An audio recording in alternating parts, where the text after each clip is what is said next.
ঢিঙৰ আঠগাঁও সাৰ্বজনীন বননামঘৰত সভ্য সমাজক লজ্জানত কৰা ঘটনা। ধৰ্মীয় উপাসনাস্থলীতে নিৰ্মম প্ৰহাৰ এজন মানসিক বিকাৰগ্ৰস্ত যুৱকক। সেই সময়ত বৰনামঘৰত চলি আছিল অখণ্ড ভাগৱত পাঠ। ভাগৱত পাঠ চলি থকাৰ সময়তে নিৰ্মম প্ৰহাৰ কৰিলে মানসিক বিকাৰগ্ৰস্ত যুৱকজনক।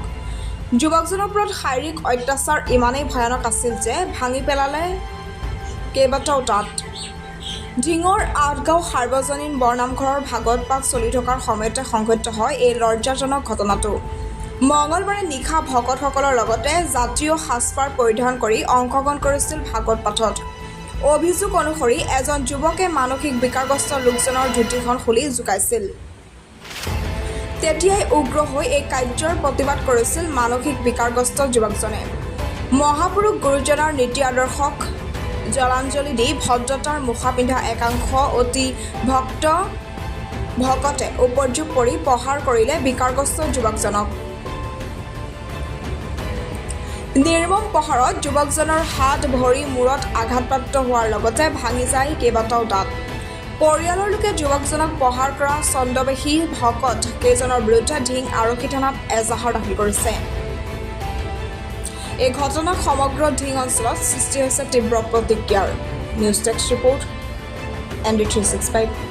মানে আমাৰ সাৰ্বজনীন বুঢ়া নামঘৰত ভাগৱত পাঠ হৈছিলে। আমাৰ মানে ভতিজা এটা আছিলে, মেণ্টেলি মানে সি এবনৰ্মেল বুলি সকলোৱে জানে ঢিঙৰ, কিন্তু মানে সি সকলো ধৰণৰ ধৰ্মীয় অনুষ্ঠানৰ লগত জড়িত হৈ থাকে, যায় ৰখাব নোৱাৰোঁ মানে ক'ৰবাত ভাগৱত পাঠেই হওক বা নামেই হওক। কালিও তেনেকৈ আহিছিলে সি, আগৰ দিনাও আহিছে, কালিও আহিছিলে। তাতে সি মানে তাক কোনোবাই জোকালে বুলি মই কোৱা শুনিলোঁ, যে জোকাইছিলে, তাৰ ধুতিখন মানে কোনোবাই টানিছিলে এনেকুৱা ধৰণৰ। তেতিয়া তাতে তাক মানে বহুত ধৰণৰ অত্যাচাৰ কৰা হ'ল। কোৱা শুনিলোঁ গামোচাখনেদি চুচুৰাই আনিছে আৰু মাৰিছে, তাৰপিছত দাঁত ভাঙি দিছে। গোটেই মানে ঘৰলৈ যেতিয়া গৈছে তেতিয়া গোটেই মানে গামোচা তেজেৰে ৰঙা। গতিকে পৰিয়াল হিচাপে আমিতো সহ্য কৰিব পৰা নাইকিয়া, ইমানখিনি সি আঘাতপ্ৰাপ্ত হৈছে। যিহেতু সি এজন এবনৰ্মেল ল'ৰা, গতিকে মই ভাবিছোঁ যে আমাক কথাটো জনাব লাগিছিলে, লাগিলে তাক বান্ধি ৰাখক, বান্ধি ৰাখি পেলাই আমাক মানে চমজাই দিয়ক। কিন্তু তাকে নকৰি পেলাই তাক যে এনেকুৱা ধৰণৰ অত্যাচাৰ কৰিলে, গতিকে সেইটো কাৰণে আমি এতিয়া তাক মেডিকেল কৰালোঁ আৰু আইনৰ ওপৰত আমাৰ ভৰসা আছে। গতিকে আইনৰ ওপৰত এৰি দিছোঁ, আইনে যি বিচাৰ কৰে। আপোনালোকে শুনা পাইছিলে কি হৈছিল প্ৰকৃততে, মানে তোক কিহৰ কাৰণে মাৰিলে? সেয়াই তাৰমানে ল'ৰাজনক মানে কোনোবা এজনৰ নাম মই তাত শুনি আহিছোঁ, প্ৰত্যেকৰে মুখে মুখে, আৰু এইটো আপোনালোকে ইনকুৱাৰী কৰিলে ওলাই যাব, কাৰণ এইটোতো মানে একদম সকলোৱে দেখি আছে ঘটনাটো। গতিকে তাক মাৰিছে সি তাৰমানে সি যিহেতু মেণ্টেলি সি এবনৰ্মেল, গতিকে তাৰ খং উঠাৰ কাৰণে সি জোকোৱাৰ কাৰণে তাৰ খং উঠিছে।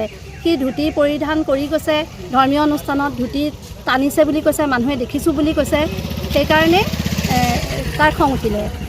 সি যিহেতু এবনৰ্মেলি, তাৰপিছতো তাক মানে মাৰিছে। এটা ধৰ্মীয় অনুষ্ঠান চলি আছে, ভাগৱত পাঠ, য'ত উপাসনাস্থলী, তাত এনেকৈ এজন এবনৰ্মেল মানুহক মাৰিছে, ভকত মানুহে মাৰিছে। এই ক্ষেত্ৰত আপুনি সচেতন নাগৰিক। মানুহে মাৰিছে, কোন মানুহে মাৰিছে মই দেখা নাই, কিন্তু যেতিয়া আমাৰ ঘৰলৈ মোক জনাইছিলে, প্ৰথমতে মই মোৰ হাজবেণ্ডক পঠালোঁ, বৰ্তাক গৈ পেলাই সি তেতিয়া মানে ভয় খাইছে খুব। নামঘৰৰ ভিতৰত বহি আছে, সি ভাবিছে যে ওলাই আহিলে মোকতো আকৌ মাৰিব, সেই ভয়টো সোমাই গ'ল। সি নাহিলে, তেতিয়া তেখেতসকলে তাত আছিলে জ্যেষ্ঠ ব্যক্তি, তেখেতসকলে ক'লে যে থাকক, সি ভালকৈ কৈছে তেওঁলোকে যে সি থাকক তাতে, পিছত মানে ভাল হ'ব দিয়ক, সিটো এতিয়া একো ডিষ্টাৰ্ব কৰা নাই। তাৰ অলপমান পিছত আহি পেলাই ঘৰ পালেহি, বোলে মই নোৱাৰিলোঁ। তাৰপিছতে আকৌ ফোন আহিছে বোলে তেজ ওলাইছে কিবা কিবি। তেতিয়া মানে মোৰ সহ্য নহ'ল, সেই কোবত মই গ'লোঁ, আৰু ঘৰৰ পৰা গাড়ী পঠাইছিলে, আৰু যিহেতু দেউতাকো নাথাকে ঘৰত, ভায়েকো ঘৰত নাইকিয়া, গতিকে মই পিছৰবাৰ বোলো যেনে তেনে তাক আনিব পাৰোঁ নেকি, মই যাওঁ। ময়ো আনিব নোৱাৰিলোঁ। তেতিয়া মই তাত ৰখি থাকোঁতে শুনিলোঁ এনেকুৱা কৰিছে বোলে, তাক জোকাই লৈছিলে। তাৰপিছতে মোক মানুহখিনিয়ে ক'লে বোলে আপুনি যাওকগৈ। মই তেতিয়া কমিটিকে মানে তাত থকা মানুহকে ক'লোঁ যে আপোনালোকে অকণমান মানুহ কমিলে তাক ঘৰৰ ৰাস্তাটো পোনাই দিব। কিন্তু তেতিয়ালৈকে যে ইমান বেছি অত্যাচাৰ কৰিছে মই গম পোৱা নাই। কিন্তু যেতিয়া ৰাতি 11:30 বজাত মাকে মোক ফোন কৰিছে যে এনেকুৱা অৱস্থা, তাৰপিছত মই আজি গ'লোঁ, গৈ পেলাই মই নিজে দেখিছোঁ, আপোনালোকে ভিডিঅ' ফুটেজ পাইছে তাৰ। গতিকে তাৰ সি আৰু চুগাৰ পেচেণ্ট, এতিয়া সি একো খাবও পৰা নাই এতিয়া। গতিকে বাকীখিনি এইখিনিয়ে কথা, আৰু বাকী আপোনালোকে ইনকুৱাৰী কৰিলে ক'বই নহয়, সকলোৱে ক'ব, যি দেখিছে সেই কথাখিনি ক'বই নহয়।